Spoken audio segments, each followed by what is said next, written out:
guys, it's Tina with Less Leg More Heart. As you know, Less Leg More Heart is an amazing charity that supports the amputee community with support supplies and services to improve quality of life.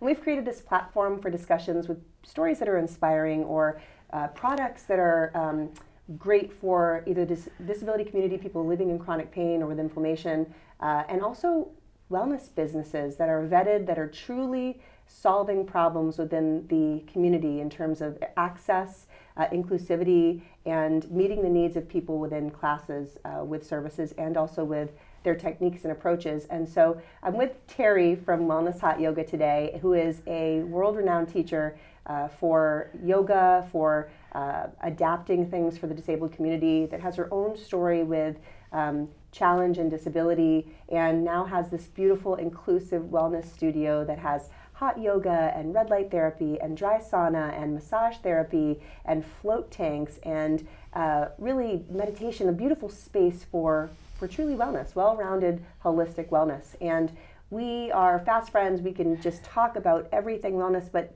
I wanted to focus on an important topic that a lot of folks seem to glaze over or be intimidated by. And we all just got through the holiday season, and as we know, that song, "It's the Most Wonderful Time of the Year," is correct when all of your work's done, but during that time when it's going to get done, and then in all the cleanup and all the hosting of parties, and it can also be really overwhelming, and it can be hard to find your center and hard to find balance with the to-do lists and also the self-care that we give ourselves. And I say that as someone that definitely has a problem with it at intervals and has to be reminded, single, disabled mom, running a business. And it's important, our ability to ground and to reconnect with ourselves and to set intention and to clear out the congestion in our mind is vital to optimizing our performance, optimizing our ability to show up in our life for ourselves, for our children, for our communities, for our friends, in the best way that we can. We blow our nose if we have a stuffy nose, but why we can't sit with our brain and clear our thoughts in the same kind of congestion-ridding way it's an odd thing that we haven't really grasped that as a larger momentum. And there are tons of people that are now better at practicing meditation and that have it as a focus than there was 5 or 10 years ago. I just learned about meditation when I was at the Adaptive Training Foundation down in Texas, and these are the first people that made me sit with myself after a major trauma for several years. And I will tell you what, it was uncomfortable. I want Teri to speak to meditation and why it's important and what people can do to start getting into it, and why as a practice, when I say that word on purpose, it's important to actually practice it. So Teri, thanks for being with us and to share your knowledge with the group. Thanks for inviting me. I think it's really interesting to quiet your mind, but I don't think that the goal of meditation for me personally is to quiet my mind, but to observe my mind, to really observe what's happening in there. We were talking about, before we went on, this fear of being bad at it, right? And like anything new, you have to learn. You get on a bicycle, you get on adaptive equipment, all of that stuff. There's a learning curve, and there is in meditation as well. It's a practice. It's not a perfect, so you practice it, but it's really a practice of observing your own mind. So I find for when I teach meditation, when I explain to people, the minute you notice that your mind has wandered or you're thinking about something else, that's mindfulness. That's the observation part. It's not about my mind's no longer quiet. It's the fact that you notice that your mind is not quiet. That is the meditation. That's the mindfulness. You're paying attention to you. Yeah. Not all the other stuff. Right. And what I learned earlier on, and I'm still certainly a humble novice comparatively, but as someone that was sort of just getting their feet wet a few years ago and still feel like I'm a student of this in the beginner stages of it, you learn to not have the same sympathetic reaction, the emotional reaction to things that may be stressful or things that are coming up or things that might have otherwise caused you to get a little bit frazzled. You, as you mentioned, you just go, oh, I'm thinking about that. That's unresolved. Oh, it's not time to solve the world's problems. And that helped relieve me a little bit, because I know when I first sat, it was a kind of torturous 20 minutes, because I had not done it. I hadn't dealt with it. I'd been so intentionally distractionary and so busy being busy as a coping mechanism for my trauma. That's a lot of people. That I was just pointing all my energy out, and what I needed to do, and I didn't know that I needed to do it, was be uncomfortable in that moment of reflecting it back on myself. And after time, what I found was, as you mentioned, kind of observing, it decongested me. The way that I kind of feel is it allowed the things that are spinning so rapidly in such quick succession because you're afraid to drop a ball and you have so many things that you're thinking about and you're running from point A to point B, to just slow down. Yeah. And in that you can sense what you're thinking, and you can kind of take note of how you feel about a thing from the space in the lower part of your body that's not that reactionary emotional. Right. And it's such a beautiful vantage point. It's almost like a dissociation. Yeah. Because you're teaching your brain to have that without having the physiological response to it. Which is what part of the goal is. When you practice for a while, you can realize the mind starts to go, and you observe that, and you go, I'm just going to take a breath. This stays calm even if this is going. Right. I'm okay. Right. I understand that this might be perceived as a threat on some subconscious level, but it's not. And it's a thing like I'm looking at a donut. Yeah. It's objective in that way. And so the body has real physiological response, that stress response of fight, flight, freeze, which is a lot of people. So in that moment where you're saying, I was busy being out and hit, that's that flight, or you're flying around, that's your physiological response girl in town, they used to call me for a reason, yeah. And then the other side of that is what they call rest digest, right? So, but people think of it as an on-off switch. I'm either in this one or this one, but it's not. It's really like a dimmer switch. So what meditation can do is, even if you tend to live in a lot of fight, flight, I have to be busy all the time, you start to just slowly dial that down. So then you can make a choice of where you want to live. And you can make the choice to start to look at your trauma without having an emotional response to it. And especially with people with trauma, I think it's good to seek out professionals that can help you with meditation. Or I'm sure that you could lead people to services Absolutely. that help them process the emotional responses to the trauma. But first you have to be in touch with it to actually ever do that. So that idea of having to sit for 20 minutes, well, you don't have to sit for 20 minutes. You could sit for 3 minutes. I just made a video yesterday, and I call it the 3 breath. So it's 3 breaths that I try to practice as I transition from one thing to another. So Can we do it? Yeah. So when I drove here and I parked my car, a lot of us have this habit. I used to have this habit of you park and you look at the phone. Instead of looking at the phone, put the phone down, take 3 breaths before you look at the phone. Okay. Because you've already driven and you might have that like, I'm running a little late, you just stop and take 3 breaths and just notice the whole breath that goes in and the whole time it comes out. So we'll do it together. Do it with us, guys. Yeah.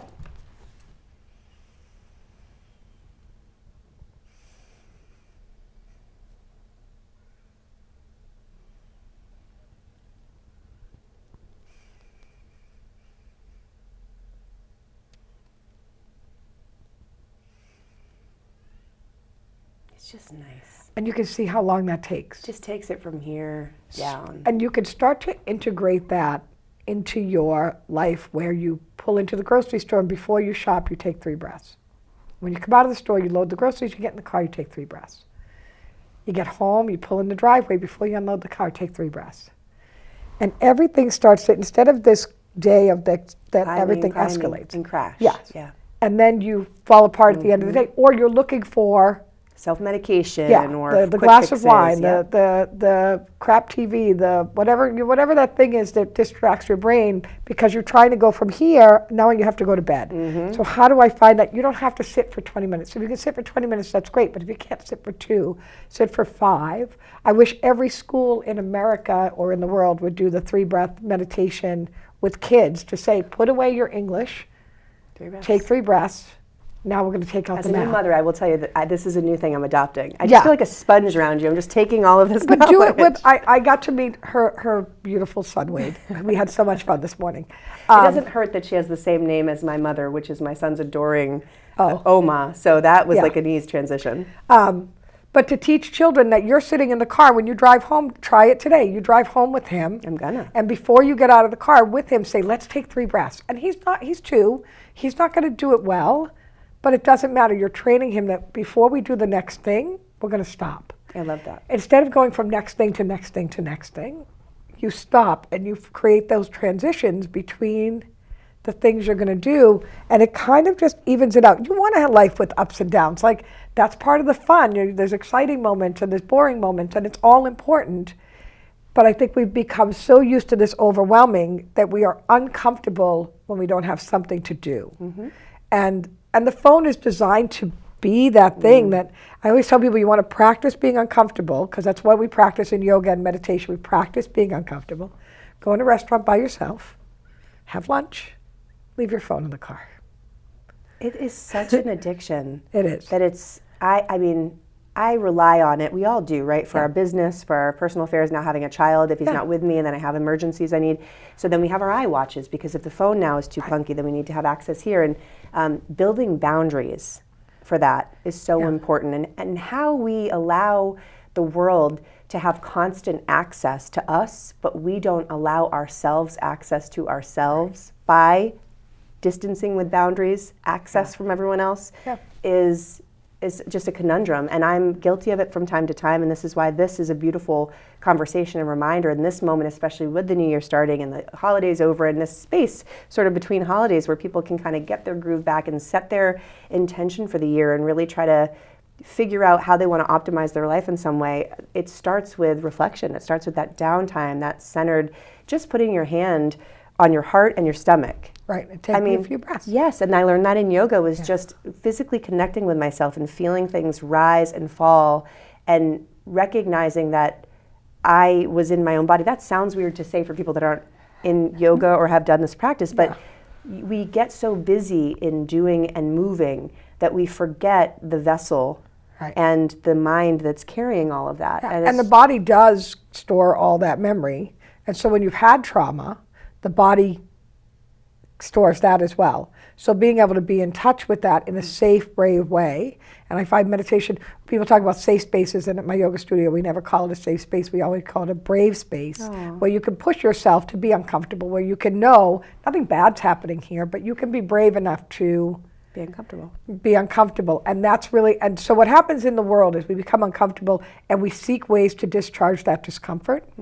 And some of those ways can be really healthy and some of them can be very unhealthy. And when you can recognize that, one of the healthy ways to discharge your discomfort is a little meditation. So just a few minutes, 5 minutes, 10 minutes, it doesn't have to be, and you don't have to quiet your mind, and you don't have to find a quiet space. I find my car is one of my favorite places to meditate, like at the end of the day when I come home from work. Sometimes my phone will ring because my husband's going, "Are you in the driveway?" Or like, "What are you doing? Are you okay? Do you need help?" And I'm like, I'm just sitting for a minute. It's been a day and I just want to go, and the car's quiet and it's dark and and you can lock the doors, and I people can can't lock come in. and it's safe. You know, it's my space. There's nobody, not always when you pull up with a child, that's not always true. So but oftentimes when you have a kid though, they're often asleep in the car. And you're going to end up waking them, trying to bring them in, to have that moment of going like, I don't have to rush and bring them in. We can just have this quiet moment and be okay. Because it's that discharging discomfort. So to think about taking 3 breaths as a way to discharge your discomfort, to sit down. And one of the things we work on when we do meditation at the studio, and we have free meditation every Tuesday at lunchtime, 12:10 to 12:30, is we often, when there's new people joining us, we talk about all the ways you can sit in meditation, because most people picture this like, get on a cushion, sit like this, you're home. You don't have to do that. You shave your head, you gotta be bald, you're wearing a robe. Gotta wear the robe. We take cushions, we talk about all the different ways you can use cushions to support your legs. I very often kneel when I'm meditating, and I just kneel on a pillow between, or I have a couple kneeling benches. I use a Dharma Craft pillow and a little pillow on top of it. And you just sit down like you kneel down on it. One of my students who's in her 80s, her favorite is the astronaut sit, we call it, which is lying on the floor with your legs up on a chair. Which so the whole back relaxes. And also has improved circulation and so it starts to bring your heart rate down and all of that. And for people who are bigger sizes, and we all come in different sizes, that lying down on the floor is often more comfortable than try to sit up and hold your body up, especially if you don't have good core strength. Or with knee or ankle issues or any kind of joint muscle issue. And so starting simply, just a couple breaths. It's a really beautiful thing that you mentioned, because I feel like we don't highlight enough that things don't always look a certain way. And that's what we're kind of trying to promote anyway, said the one-leg girl. Yeah. Things are not always a specific way, and life is not always, as you mentioned, perfect, but it's still good enough, or there's still something that you can practice in that moment, sitting in the car, laying in the float tank. I've done some of my meditations sitting in parks while my son is out playing with a friend or another adult at the playground. I mean, imagine how chaotic a playground is. It's not about the quiet that's the calming, grounding thing for me. It's that the intention is that I'm there with myself, and that's the focus for that period of time. And what you learn by practicing meditation is you take that tool out into the world with you, so that when you are in line in the grocery store and you can calm yourself. You know, I talk about this in my yoga class with my students. When you have the ability to keep your own body calm and keep yourself calm and do this, what we call conscious relaxation, it's helpful to the parent who's in the line in front of you with the kids who are tired, hungry, grumpy, and you can just look at them and smile and be like, "You're okay. Your tired, grumpy kid is not upsetting me." You know, Leslie, it's so helpful to that parent. And it's really true, but it's true too energetically, and some people believe in it, and some people need to come to the dark side more, and because there's actual fields of energy and we were just educated in one of our heart-to-heart segments that we'll be putting out this year by someone that's very well versed in it, and how there's all these energetic levels that go all the way up. There's joy and all the way down to shame, which is like the lowest, and there's these frequencies, and innate objects can be measured to have frequencies. And so in what these folks that are studying these things and promoting them are saying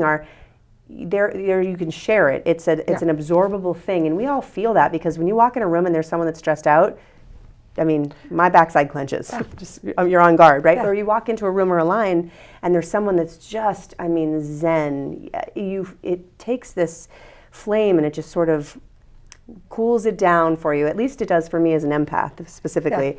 But I think it's really wonderful to highlight that it doesn't always look the same. It can be done anywhere, and it can be walking, standing, it can be moving. Our yoga classes we call a 90-minute moving meditation, because after you've done it for a little while, it becomes that meditation. Some people sitting to meditate is like the scariest thing in the world. Then go for a walk and meditate. Walk in a circle and meditate. There's beautiful walking labyrinths, and they're showing up everywhere. Over in North Andover, there's a retreat center called Rolling Ridge, and they have some spaces that are open to the public. They have 2 walking labyrinths.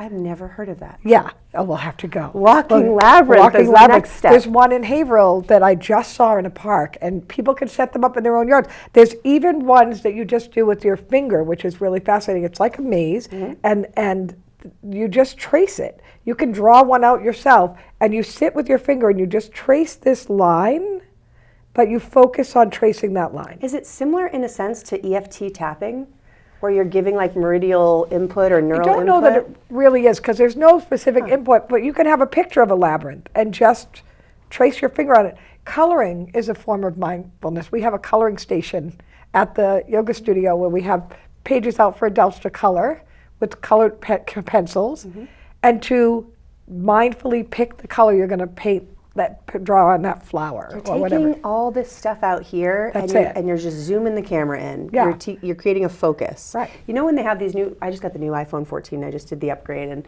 one of the things is this course where you can, if you touch a certain place on the screen, it'll take focus out of the other spot. So if you want it here, you tap the leaf that you're trying to see so that the building gets blurred out. Right. And I thought that was a nice sort of visualization for what meditation is there's all this stuff in your picture, and you're just kind of narrowing it down. And you're going to get lost. What will happen is, especially if you're new and you're starting to practice, you are doing it and you're like, okay, I'm going to focus on my breath, and there's one breath. You're focusing on focusing, right? And then the mind goes like, did I put the laundry in? And the minute that happens, that's the mindfulness, and you come back. And the important part is to get rid of the judgment attached to it. But it is about taking away, you don't have to respond to it. And what happens over time with meditation is you go from being reactionary in the world to being able to be responsive. To have that love moment. that. I love that Yeah. word difference. One of my favorite mentors, a person that trained me at that Adaptive Training Foundation in Texas, mindfulness coach, and that was one of his biggest things, especially for us folks with trauma, was you need to learn to, and through these tools, it will teach you to respond. Not react. And that was it was like foreign at the beginning, but then as you do it, you realize that transition as it's happening, and what a beautiful world it can turn into. Recognizing that your environment and the things that are occurring in it are largely a response to the way that you are showing up and reacting in it, Right. is a big realization. And when you can learn to respond to your own body and your own breath and your own needs instead of react, that allows you to hold space for everybody else too. Because oftentimes it's hard for us to be around people who are having traumatic moments or have been traumatized because we are reacting to what they're putting off, Right. that frequency, that electricity, that whatever that is. And to be able to be in control of that in yourself allows you to have the space to be with other people's trauma and just be with them, which is what we all need. We're human beings. We're not human doings. We sort of have this idea that we're supposed to be human doing. You have so many great sayings. Yeah, but we're not human. Well, I've stolen a lot of them from other Well, I'm going to be stealing a people lot and of them great for you teachers. too. But that idea, and we talk about that, the meditation space at the studio, which is open all the time, and people can wander in and just sit or color or have a cup of tea. They don't need to be a member. They don't have to be, they can be a stranger off the street. We have homeless people that come in and get a cup of tea and go again, and it's fine. It's a place to be. I've been trying to figure out a name for that space, but I once want to call it the being space, because you don't have to do anything when you're here. You can just be here. You just, human beings, just love that. be for a little while. I know you guys feel what I feel, and you're just wanting to get into the gravity of her moon, of her planet, and be one of her moons. And if you're feeling like you want more information about meditation, about other holistic and wellness adjuncts, I would recommend looking into Teri's business. It's beautiful spot that's right in Haverhill, and it's really worth the visit. Wellness Hot Yoga, and it will change your way of being in the world and your way of responding in the world, and at least some of the self-limiting thoughts perhaps you may have as you're entering in the new year. So thank you guys for tuning in. Thank you so much for sharing your knowledge. Go out there and meditate, and if you need some more information, get in touch with Teri at Wellness Hot Yoga. Until next time, put your best foot forward.